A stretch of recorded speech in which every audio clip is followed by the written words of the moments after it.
ko na yung ano, yung raw file ng Ava.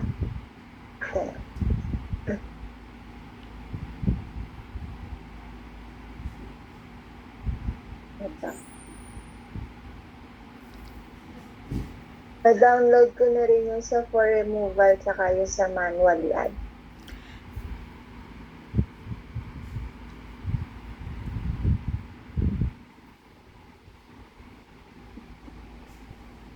Manually.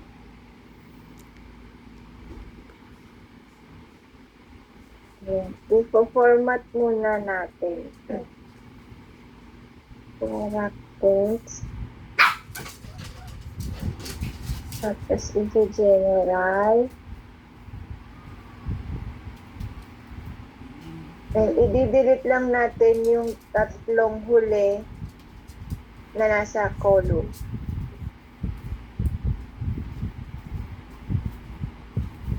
Sa verify school.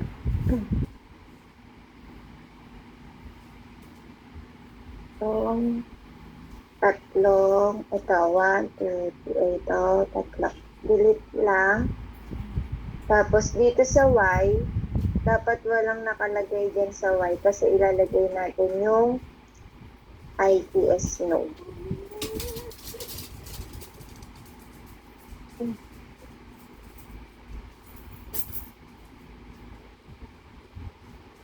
Ayan. Tapos, ang gagawin natin is, ginagawa ko muna is pino-format ko. Kasi para mamaya, medyo okay.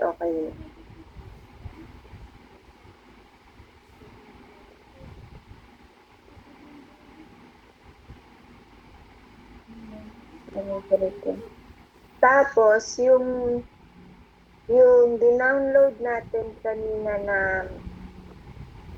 itong manually add, ilalagay natin, i-merge natin siya dun sa profile na dinownload din natin or yung na-pull natin kanina.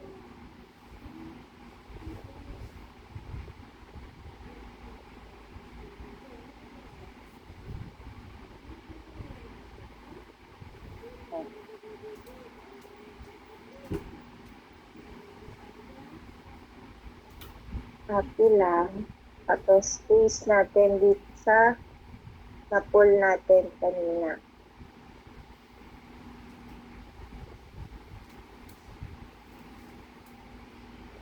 Ayan.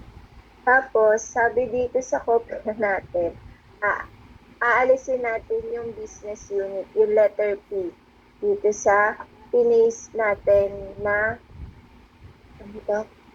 yung sa inad natin. Itong business unit. Pinagawa ko ganyan. Pataas para hanggang doon na sa dulo.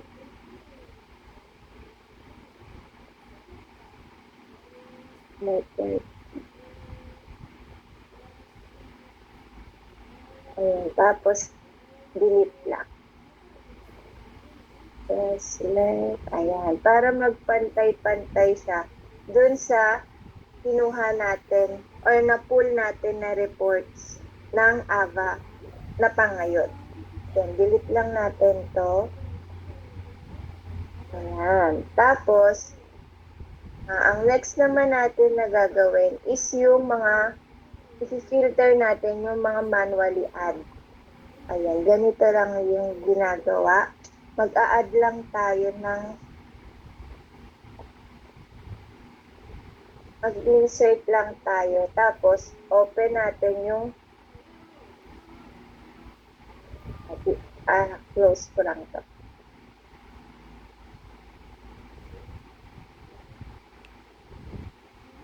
Yung dinownload natin na for removal. Kasi i-filter natin siya dito. Ayan. VLOOKUP lang. VLOOKUP. Tapos, dito hanggang sa 6. Tapos, double click lang. Tapos, i-filter natin. Dapat, ang matitira lang dito sa file natin is yung mga NA. Ibig sabihin, ayun yung walang discrepancy.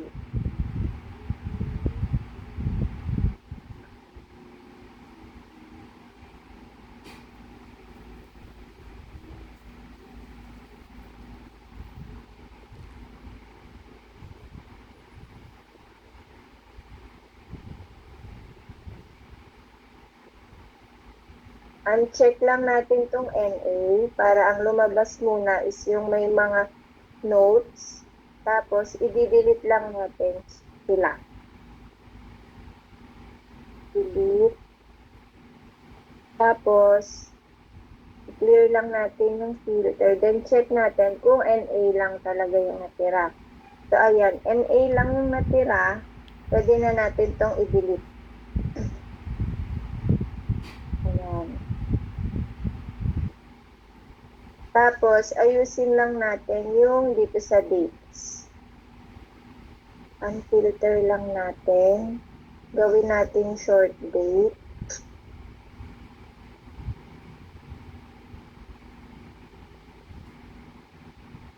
Yung URST.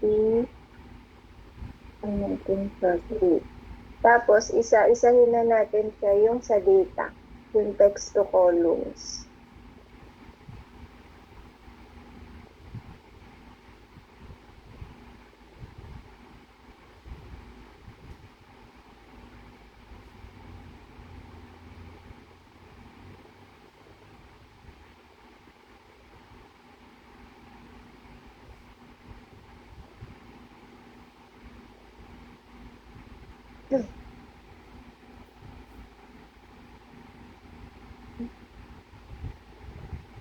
Tapos, yung dito naman sa start date, naka-end date.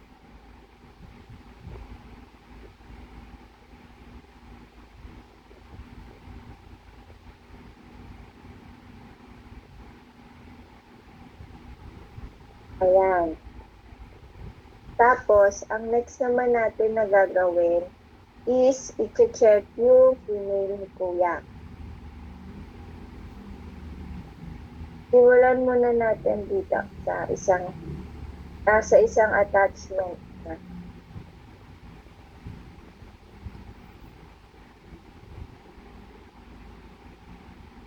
Wala namang for update na nakalagay na tab. Check natin dito sa kabila.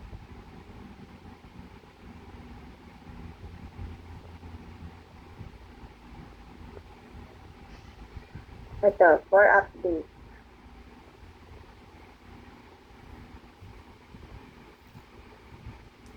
So, check natin to kung nandito pa. Check muna natin. Itong computer. Itong mga to, since exit complete na sila,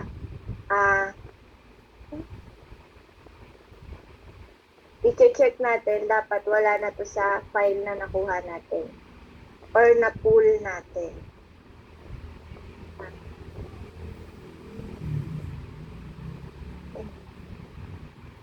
Check muna natin.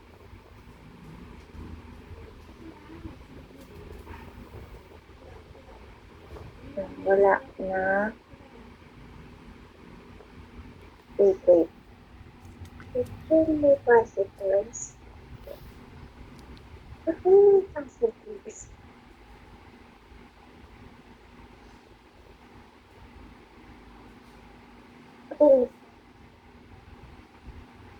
Ayan. Aalisin na natin to kasi sabi dito sa update is naka-exit complete na si hardware. Ayan, delete lang natin yan.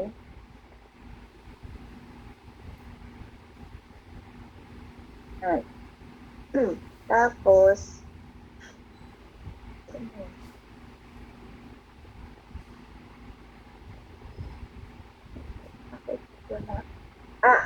eto, kaya wala na siya sa check ko lang kasi Saan ba yung completed?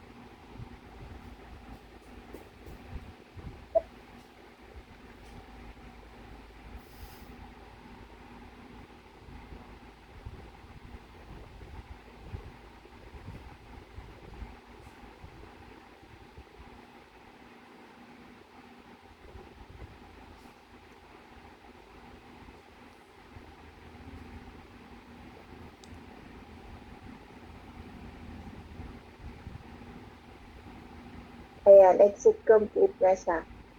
So, wala naman na tayong gagawin kasi wala naman na siya dito sa na-pull nating reports kanina. Ayan, alisin na natin siya. Tapos,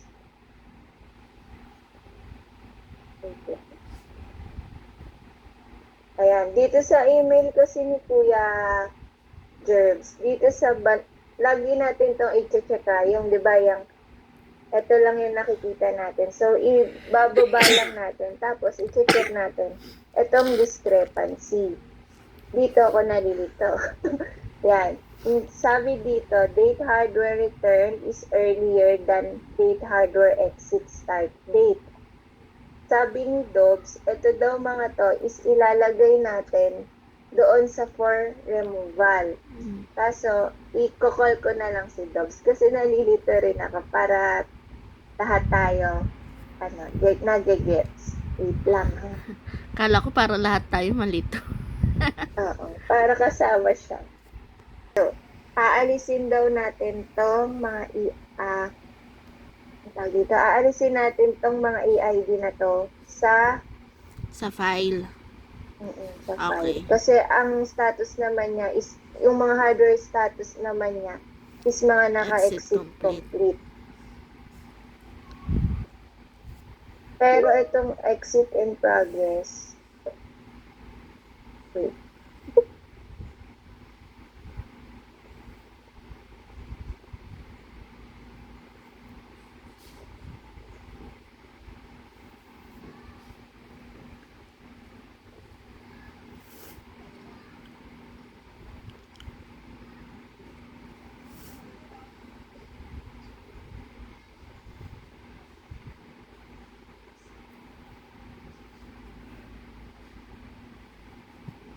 Ayan, oo, aalisin nga siya.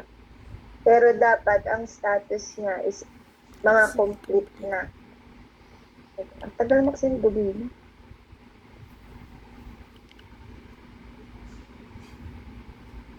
Ialisin na lang muna natin sa ano.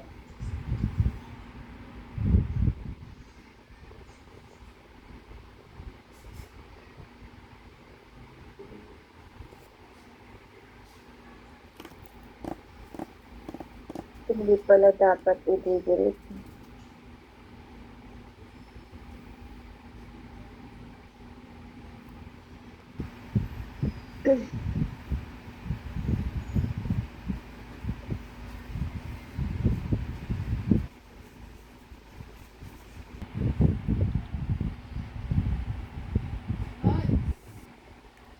Sure ba siya?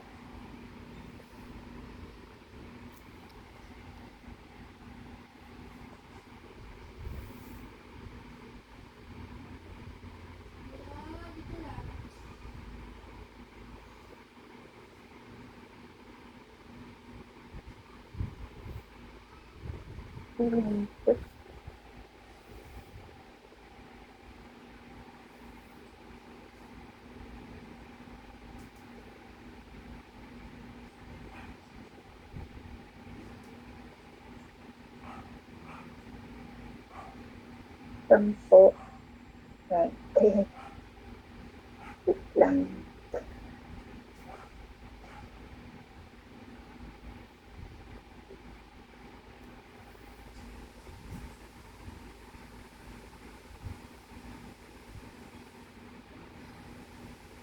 Complete.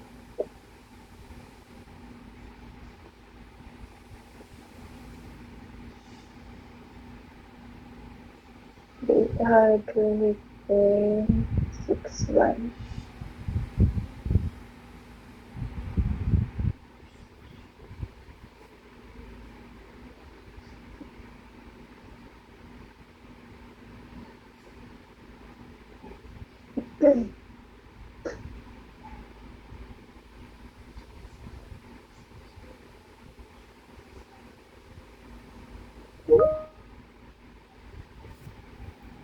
Tapos, yung ITS notes niya, ito. Nag-message na si Dobs Maria. Mami siya. Siya. Teka.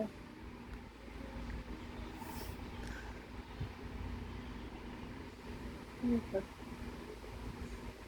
Ito pa rin.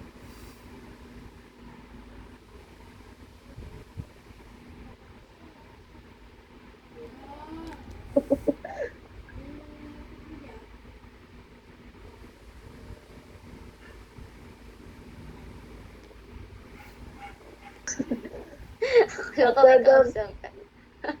Tatanong ko. Tama ba? Ito mga exit complete lang yung aalisin namin dun sa raw file. Bakit yan lang? Eh kasi ito nakalagay exit in progress pa. Yan yung sa discrepancy, di ba? Mm-mm. Okay. So, lahat yan, Mare. From dun sa taas up to there sa 42557, kasama yan. Okay. Apat So, ka... Sige. sige, go on. Ikaw na. Ikaw na muna. Hindi, ito tama. Kasi ito, mga to, inalis na namin siya dun sa raw file. Kasi di ba exit complete na siya. Ito, i-check rin namin to.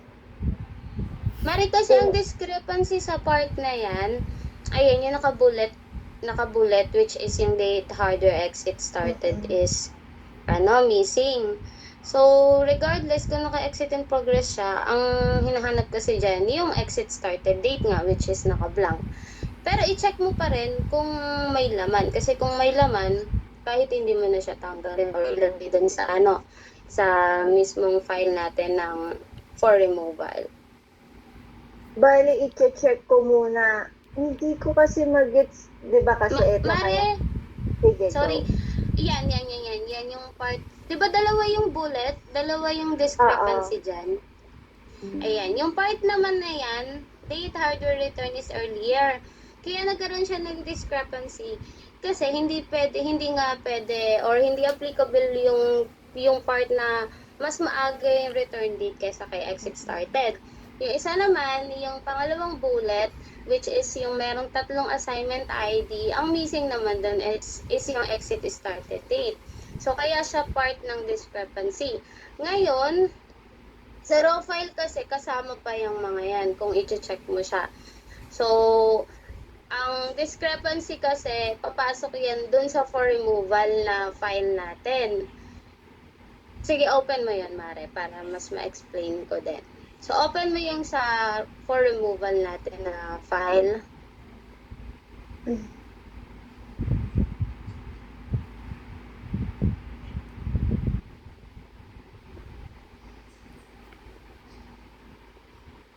Open mo siya as ano.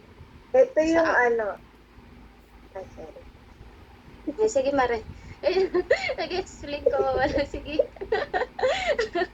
Ayun ba? Ito na. Open ko na.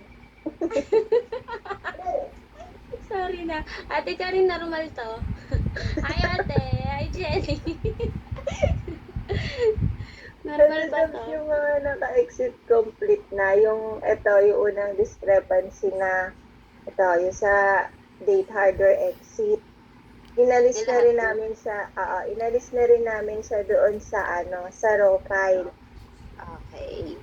Okay. Tapos yung ITS notes, Mare, ilagay mo yan, yung discrepancy niya.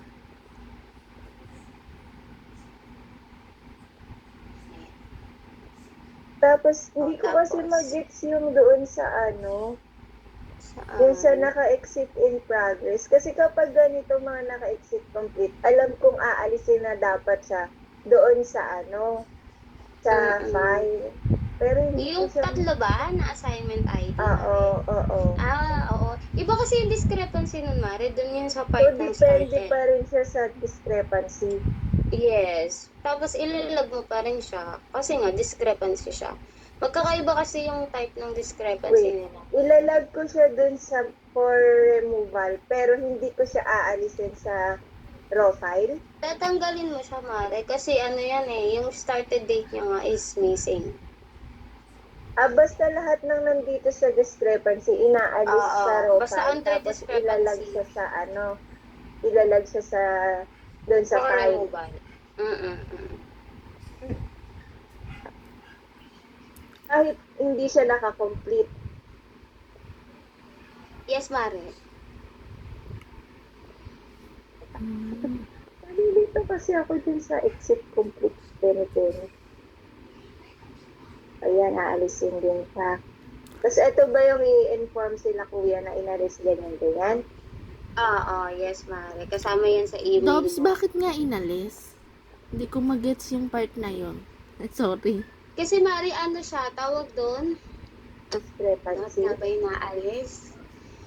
Oo, bukod sa, pag may discrepancy kasi tinatanggal talaga, tapos i-remove siya, then ipapa-update yun kasi nila Kuya Ian. Okay. Kaya ini-inform din sila. Ganun siya. Wait lang, i-confirm ko din ha, saglit lang ha. Para avoid tayo ng confusion. Pero ilag mo na yun, Mare. Kasi may gantong report ko.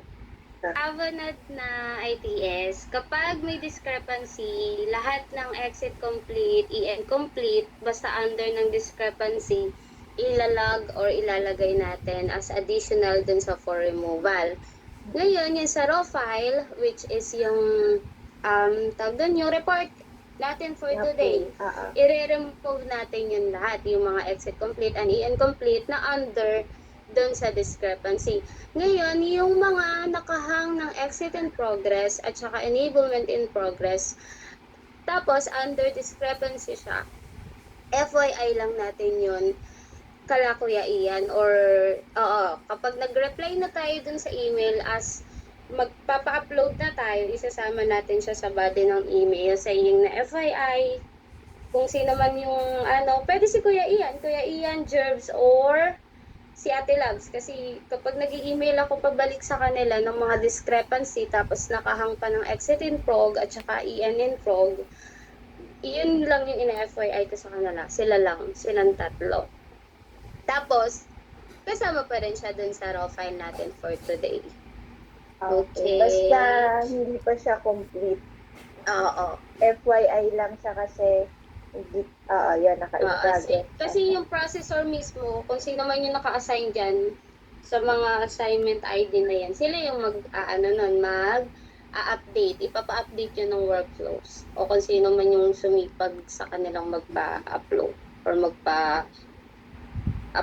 Yun lang. Yun lang siya mga... Okay, Mare. Gets na. Thank you, Gets niya na ba? Dobs. Yeah. Tapos yung ITS notes, Mari, yun yung nandun sa sa for removal na ilalagay na parang reason na remarks. Yan, yung sa date hardware, minsan kasi naka-ITS notes, tapos minsan naka-bullet lang siya. Kapag sobrang dami, ganyan siya. Naka-date hardware return na naka-bullet or nasa taas lang siya na part. Pero minsan nasa ITS notes. So, check nyo na lang din hanggang dulo palagi. Thank you so much. Tinatanong ni Rian kung ano daw pangalan ng boss ko, kung Mare daw. Kami yun. Sabi ko kasi kausap ko yung boss ko, huwag kang maingay. Naririnig niya, Mare daw. Sige. Yun lang, Dobs. Thank you. Pwede mo nang i-drop yung call. Thank you so much. Attitude talaga siya. Bye-bye. Sige na, itikik na kita.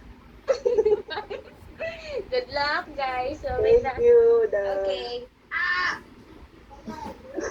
So, ayan, nag-gets nyo naman na. So, ayan, Yes. ilalag lang natin siya. Ayan na yun. Pag nilag ko pa dito sa mapupunta na rin siya dun sa dito. Download mo yun, Mari. Tama ba? Hindi, Mari, inopen ko lang sa Asgard. Oo, Mari. Mapupunta nito. Na-close mo na ba? Di Oo, ba? Mari, ba't parang nagdududa ka? So, ayan.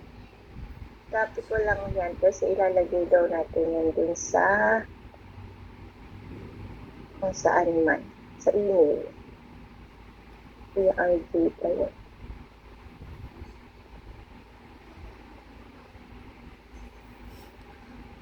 Dami pa na ito. Pag Friday, kadalasan madami, Jenny. Ano ba yan? Ba't kasi Friday pa tayo? Kaya nga. Sigaw pa ka backup ko. Friday din, Pareho tayong nakakaasar naman. nalilito. Ayun. So, ayun na. Nakuha na natin. Ito mga to na dito pa rin siya sa sa RAW5. I-check nyo rin yan kung nandun sa RAW5. Pero kadalasan kapag ganyan, oo, kasi nga may mga error silang na-encounter. So, ayan, po-proceed na tayo doon sa pag-separate ng enablement tsaka ng exit.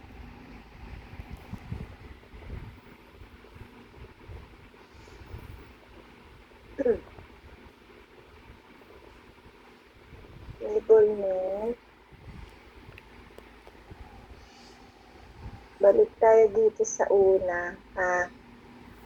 Ang kukunin lang natin dito sa hardware status is yung enablement in progress. Tapos sa pagka-copy daw, kailangan kung ano lang yung may laman. Kasi para hindi bumigat yung file.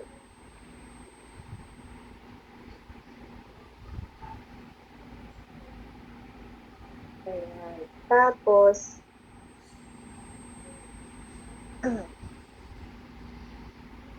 ayan, susundan lang natin tong steps na binigay sa atin ni Ate Joy.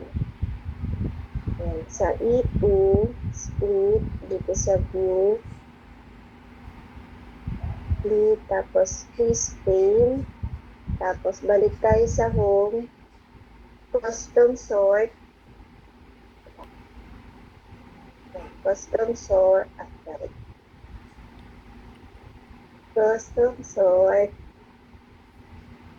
tapos add level, sort by work country, since enablement to, start date, tapos oldest to newest dapat to, then okay lang.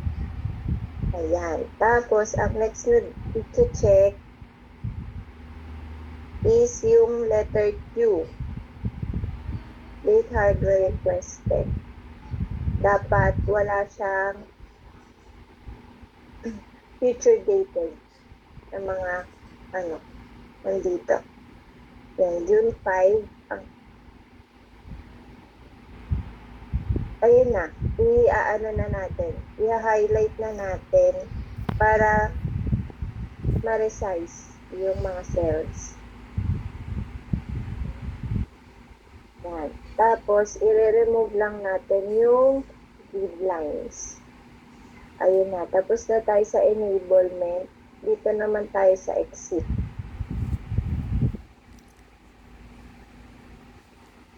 Ang ipifilter naman natin is yung enablement.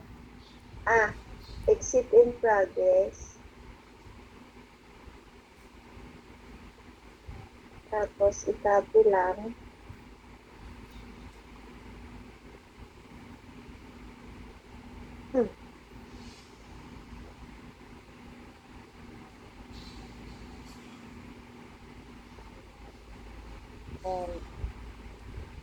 Ganun ulit. Dito ulit sa E2, sa view, split, tapos is pane.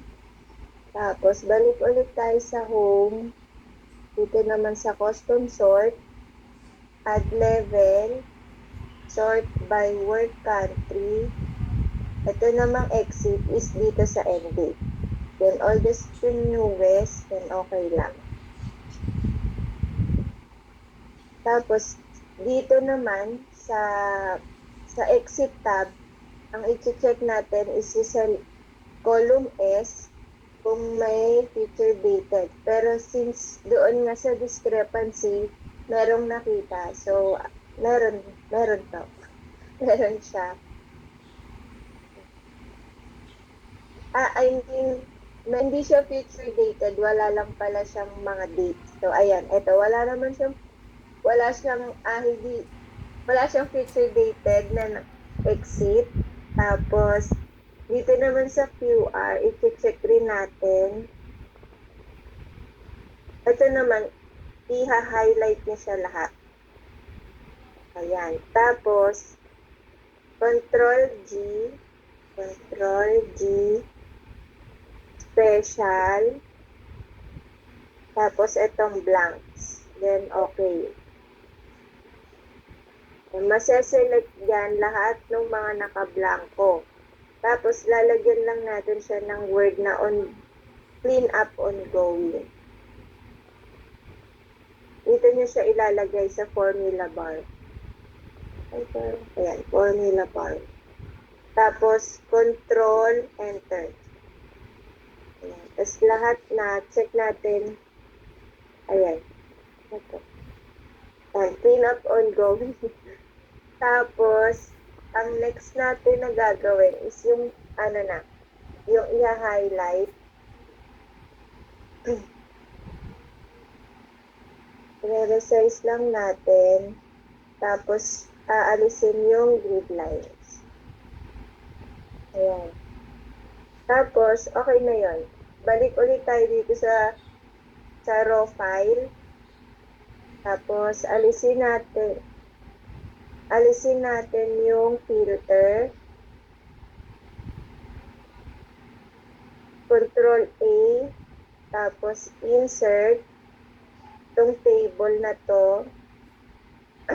Yan. Dapat naka-all siya para lahat makukuha. Then, okay lang natin. Tapos, dito sa filters, rows, columns, and values, may ilalagay tayo dyan.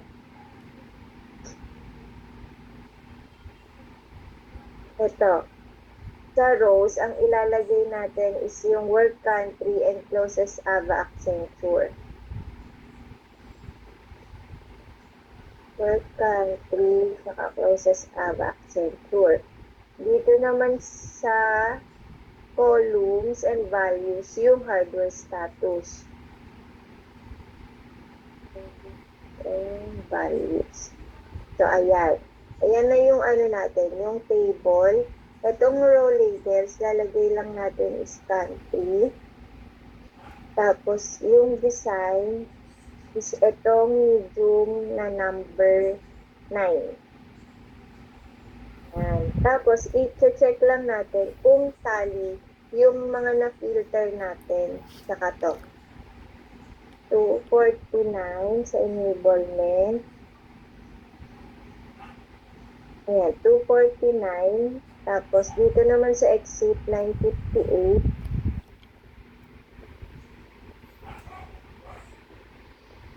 Ayan, 958. So, ayan, tally naman siya. Tapos, itong tab na to, ilalagay mo lang na summary.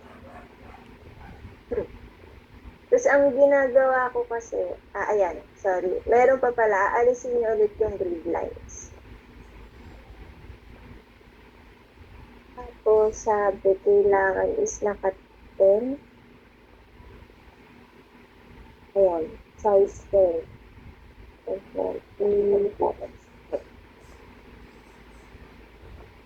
Ayan. Tapos, kasi itong raw file natin, kapag dinilit natin yan, deleted na talaga. Hindi mo na siya makukuha. So, ang ginagawa ko dyan is, kinakopy ko muna kasi sabi, minsan may mga pahabol. So, yun, mag-a-add lang ako dito sa ko ng tapos saka ko siya ito-paste. Then, kapag wala naman ng habol, saka ko na siya talaga din-delete.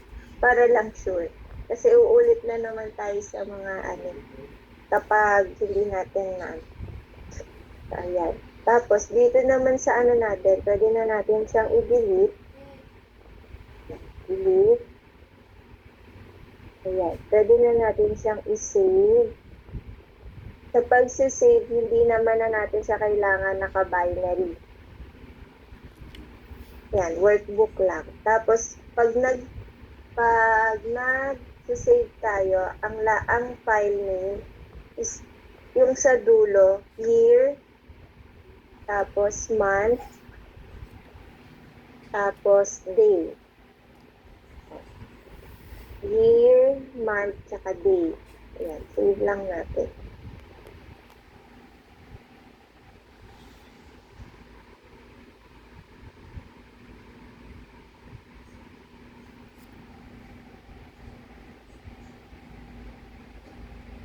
Tapos, dito naman sa pagsisend ng email,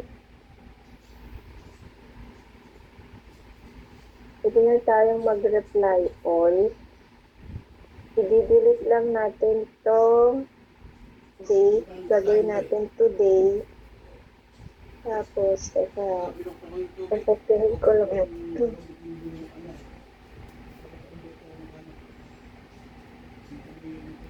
Ito, may pa sinisave.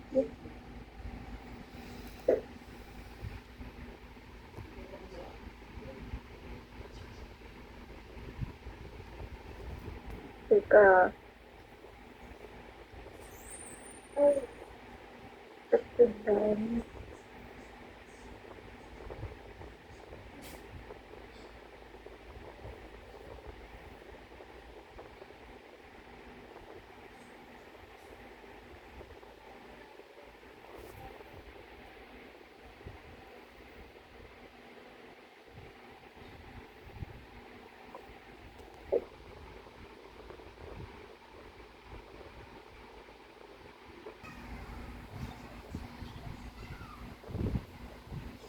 Ayan.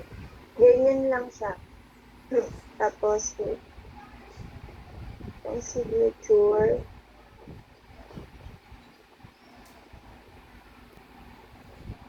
Dapat pala itong file is lagi daw naka-KB.